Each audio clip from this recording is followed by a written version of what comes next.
Hello, and welcome to the Godless Todd Show, episode 4. It's a new year, time for some new shows, and today's show is all about the problem of free will and suffering. Don't you hate it when you stub your toe? It hurts, doesn't it? But that's just an accident, right? It's not like it was fate that caused you to scrape your toe on the sidewalk and start bleeding all over everything. Or is it? Some religious folks would have you believe that every action happens for a reason. Some folks believe that everything that happens is according to God's divine plan. Well, except when you stub your toe. That's just a coincidence. But hurricanes, tsunamis, tornadoes, earthquakes, those are acts of God. And in His infinite wisdom, somehow the suffering of innocence fits into God's master plan. It's all because of that pesky couple who first started sinning in the first place, Adam and Eve. It's their fault. After all, God made a perfect place for Adam and Eve, full of all the food and provisions they could ever need, a complete paradise, a heaven on earth. However, God's perfect creature, man, chose to eat from the tree of knowledge and ruin everything for the rest of mankind. That's why there are hurricanes and tsunamis, because God willed them into being. They are punishments for the sins of our great,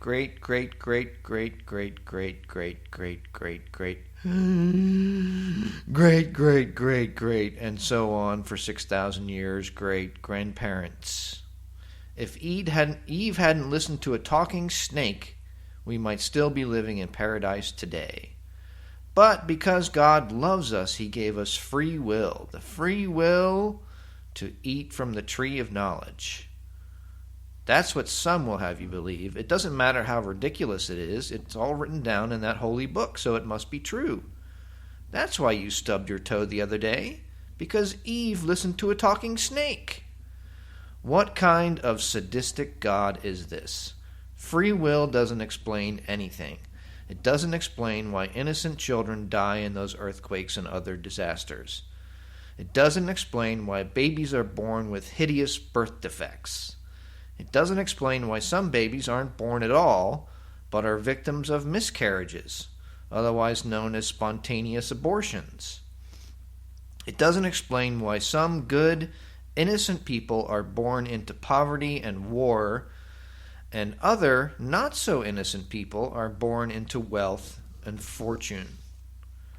How could so many evil people exist on the planet using God's divine plan? Where does someone like Mussolini or Pol Pot fit into the puzzle of free will? Did their victims have a choice to be slaughtered? What kind of lesson was God trying to teach them? Where is the free will not to be murdered? Well, God works in mysterious ways. What an utter bunch of nonsense. What a cop-out. If you don't know the reason for something, stick God in it and it's solved. But we can't understand God's will. We're just silly, sinning humans. We don't have the right to question God's motives. Bull. Question everything. If something doesn't make sense, then say so. If a 2,000-year-old book says that God murdered His only Son, who is really Himself in the flesh, so that we could be forgiven of the sins of Adam and Eve to save us from Himself, then say out loud how ridiculous it is. No idea is above criticism, not even religion. I had a discussion recently with a friend about the problem of suffering, and that's what inspired me to do episode 4 and this topic. And he said that God allows suffering so that we may better ourselves, become better people in spite of suffering. It sounds nice, but it doesn't explain why innocent children suffer. Children trying to survive a war zone like Aleppo did nothing to deserve their pain and suffering. They were just born into the situation. God has a big problem to deal with, and that's innocent human suffering. I'm not talking about those guilty of heinous crimes or even those folks cheating on their spouses.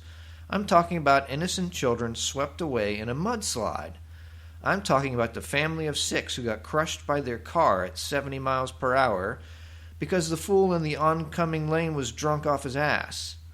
Those are the innocents I'm talking about. God has to answer for their deaths.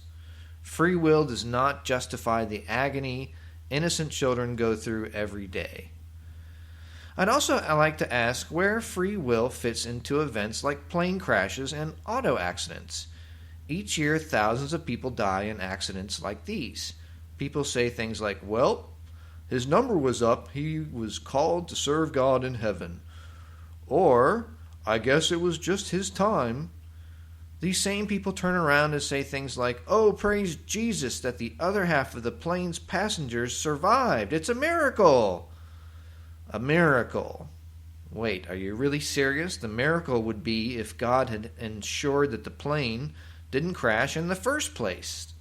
He would have used his divine intervention to keep the fog out of the air so the plane wouldn't smash into the side of the mountain.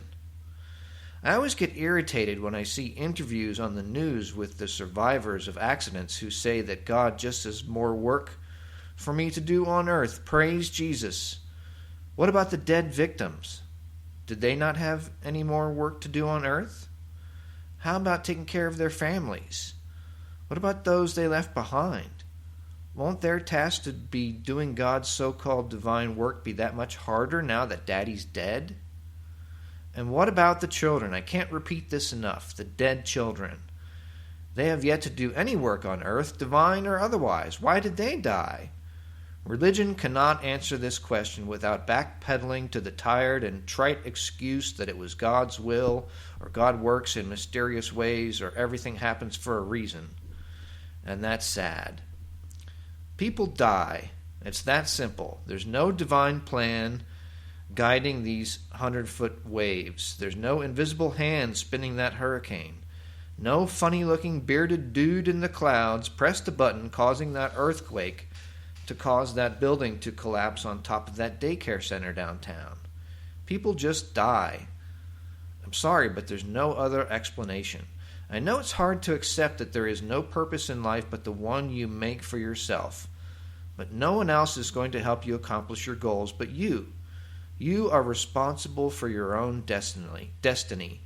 Don't let others tell you that your failure is because you weren't pious enough or didn't pray hard enough. Don't let someone else take charge of your life. Be your own person.